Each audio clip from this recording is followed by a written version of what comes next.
السلام علیکم ناظرین، آج کی اس ویڈیو میں MNA کریشنز کی جانب سے خوش آمدید۔ ناظرین، آج ہم آپ کو بتائیں گے کہ ڈپریشن کیا ہے، اس کی علامات کیا ہیں اور اس کا علاج کیسے ممکن ہے۔ اگر ابھی تک آپ نے ہمارا چینل سبسکرائب نہیں کیا تو کائنڈلی ہمارے چینل کو سبسکرائب کر دیں اور بیل آئیکن کو پریس کر دیں تاکہ ہماری ہر آنے والی ویڈیو آپ تک پہنچتی رہے۔ ناظرین، وقتاً فوقتاً ہم سب اداسی، مایوسی اور بیزاری میں مبتلا ہوتے ہیں۔ عموماً یہ علامات 1 یا 2 ہفتے میں ٹھیک ہو جاتی ہیں اور ہماری زندگیوں میں ان سے بہت زیادہ فرق نہیں پڑتا۔ کبھی یہ اداسی کسی وجہ سے شروع ہوتی ہے اور کبھی بغیر کسی وجہ کے ہی شروع ہو جاتی ہے۔ عام طور پر ہم خود ہی اس اداسی کا مقابلہ کر لیتے ہیں۔ بعض دفعہ دوستوں سے بات کرنے سے ہی یہ اداسی ٹھیک ہو جاتی ہے اور اس طرح کسی علاج کی ضرورت نہیں ہوتی۔ ناظرین، ڈپریشن کیوں ہوتا ہے؟ اس کی وجہ یہ ہے کہ بعض لوگوں میں ڈپریشن کی کوئی خاص وجہ ہو بھی سکتی ہے اور نہیں بھی۔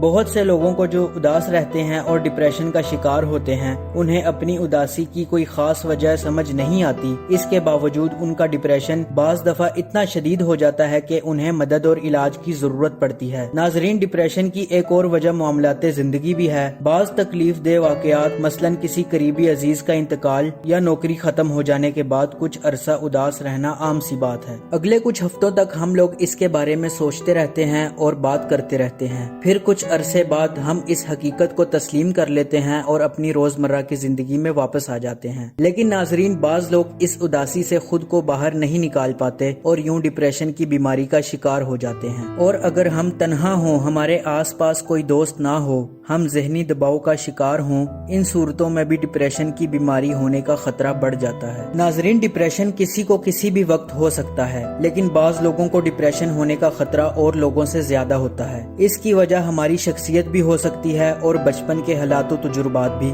جو لوگ شراب نوشی زیادہ کرتے ہیں، ان میں سے اکثر لوگوں کو ڈپریشن ہو جاتا ہے، اور بعض دفعہ یہ پتہ نہیں چلتا کہ انسان شراب پینے کی وجہ سے ڈپریشن کا شکار ہو گیا ہے یا ڈپریشن کی وجہ سے شراب زیادہ پینے لگا ہے۔ جو لوگ شراب بہت زیادہ پیتے ہیں، ان میں خودکشی کرنے کا خطرہ عام لوگوں کی نسبت زیادہ ہوتا ہے۔ خواتین میں ڈپریشن ہونے کا امکان مرد حضرات سے بہت زیادہ ہوتا ہے۔ ناظرین، ہم آپ کو ڈپریشن کی 10 علامات بتائیں گے۔ اگر ان میں سے کوئی سی 4 علامات آپ میں موجود ہیں تو آپ بھی ڈپریشن کا شکار ہیں۔ نمبر 1، ہر وقت یا زیادہ تر وقت اداس اور افسردہ رہنا۔ نمبر 2، اپنی چیزوں اور اپنے کاموں میں دل نہ لگنا۔ نمبر 3، بہت زیادہ تھکاوٹ اور کمزوری محسوس کرنا۔ نمبر 4، روزمرہ کے کاموں یا باتوں پہ توجہ نہ دے پانا۔ نمبر 5، اپنے آپ کو اوروں سے کمتر سمجھنا، سیلف کانفیڈنس یعنی خود اعتمادی کا کم ہو جانا۔ نمبر 6، ماضی کی چھوٹی چھوٹی باتوں کے لیے اپنے آپ کو الزام دیتے رہنا، اپنے آپ کو فضول اور ناکارہ سمجھنا۔ نمبر 7، مستقبل سے مایوس ہو جانا۔ نمبر 8، خودکشی کے خیالات آنا یا خودکشی کی کوشش کرنا۔ نمبر 9، نیند خراب ہو جانا، اور نمبر 10، بھوک کا نہ لگنا۔ جس طرح سے ڈائبٹیز ایک بیماری ہے اور بلڈ پریشر کا بڑھ جانا بھی ایک بیماری ہے، اسی طرح سے ڈپریشن بھی ایک بیماری ہے۔ یہ بیماری کسی بھی انسان کو ہو سکتی ہے، چاہے وہ اندر سے کتنا ہی مضبوط کیوں نہ ہو۔ جیسے اور بیماریوں کے مریض ہمدردی اور علاج کے مستحق ہوتے ہیں، اسی طرح سے ڈپریشن کے مریض تنقید اور مذاق کے بجائے علاج اور ہمدردی کے مستحق ہوتے ہیں۔ ناظرین، ڈپریشن میں آپ کس طرح سے اپنی مدد کر سکتے ہیں؟ نمبر 1، اپنی جذباتی کیفیات کو راز نہ رکھیں۔ مثلاً اگر آپ نے کوئی بری خبر سنی ہو تو اسے کسی قریبی شخص سے شیئر کر لیں اور انہیں یہ بھی بتائیں کہ آپ اندر سے کیسا محسوس کر رہے ہیں۔ بعض اوقات غم کی باتوں کو کسی قریبی دوست کے سامنے بار بار دہرانے، رو لینے اور اس کے بارے میں بات کرنے سے دل کا بوجھ ہلکا ہو جاتا ہے۔ نمبر 2، ایکسرسائز کریں، چاہے آدھا گھنٹہ روزانہ چہل قدمی ہی کیوں نہ ہو۔ ورزش سے انسان کی جسمانی صحت بھی بہتر ہوتی ہے اور نیند بھی۔ اور اپنے آپ کو کسی نہ کسی کام میں مصروف رکھیں، چاہے گھر کے کام کاج ہی کیوں نہ ہوں۔ اس سے انسان کا ذہن تکلیف دہ خیالات سے ہٹا رہتا ہے۔ نمبر 3، اچھا کھانا کھائیے۔ متوازن غذا کھانا بہت ضروری ہے، چاہے آپ کا دل کھانا کھانے کو نہ چاہ رہا ہو۔ تازہ پھلوں اور سبزیوں سے بہت زیادہ فائدہ ہوتا ہے۔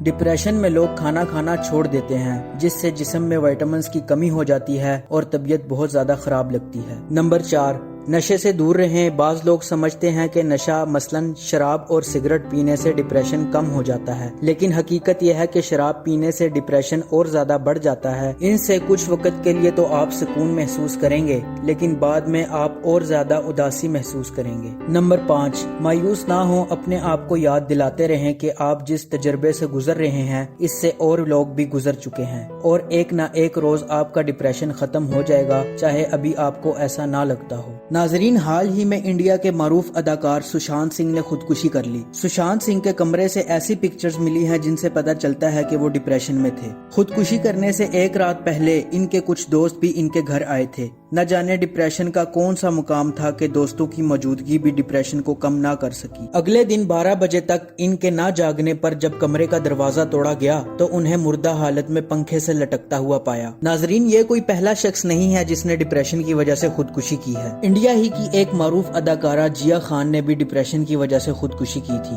جمانجی مووی کے اہم کردار ادا کرنے والے رابن ولیمسن کا نام کون بھول سکتا ہے۔ انہوں نے بھی اپنی زندگی اپنے ہاتھوں سے ختم کی۔ The old man and the سی جیسا شاہکار ناول لکھنے والے ارنسٹ ہیمنگوے نے بھی اپنی جان اپنے ہاتھوں سے لی۔ ناظرین، ہر کامیابی کے پیچھے ایک کہانی ہوتی ہے، اور اس کہانی کے کرداروں کو کہانی لکھنے والے سے بہتر اور کوئی نہیں سمجھ سکتا۔ ہم عام انسان بظاہر ان کامیاب لوگوں کی کہانیوں کو پڑھتے ہیں، مگر ان کی زندگیوں کی تلخیوں کو سمجھنے سے قاصر ہوتے ہیں۔ ناظرین، ڈپریشن دنیا کی دوسری بڑی بیماری سمجھی جاتی ہے۔ ورلڈ ہیلتھ آرگنائزیشن کے مطابق ہر سال خودکشی کر کے موت کو گلے لگانے والے لوگوں کی تعداد تقریباً 8 لاکھ ہے، مگر حیران کن بات یہ ہے کہ اس سے بھی زیادہ تعداد خودکشی کی کوشش کرنے والوں کی ہے۔ خودکشی کا رجحان ایشیا کے بجائے یورپ میں زیادہ ہے۔ ڈپریشن ایک ایسی بیماری ہے جس کا علاج ممکن ہے، اس کا ہرگز یہ مطلب نہیں ہے کہ خودکشی کی جائے۔ ناظرین، اور نعمتوں کی طرح زندگی بھی اللہ تعالیٰ کی طرف سے بہت بڑی نعمت ہے۔ ہر روز کسی کے لیے کچھ اچھا کریں، کیونکہ رب تعالیٰ نے ہمیں اشرف المخلوقات بنا کے بھیجا ہے۔ ہمیں سوچنے، سمجھنے اور بولنے کی صلاحیت دی ہے۔ اپنے رب پر بھروسہ کریں، وہ آپ سے اس سے زیادہ محبت کرتا ہے جتنی آپ اس سے کرتے ہیں۔ وہ کبھی آپ کو تنہا نہیں چھوڑے گا، وہ کبھی کسی پر اس کی برداشت سے زیادہ بوجھ نہیں ڈالتا۔ امید کا دامن مت چھوڑیں۔ اللہ تعالیٰ سے دعا ہے کہ وہ ہمیں ہدایت کی توفیق عطا فرمائے۔ آمین۔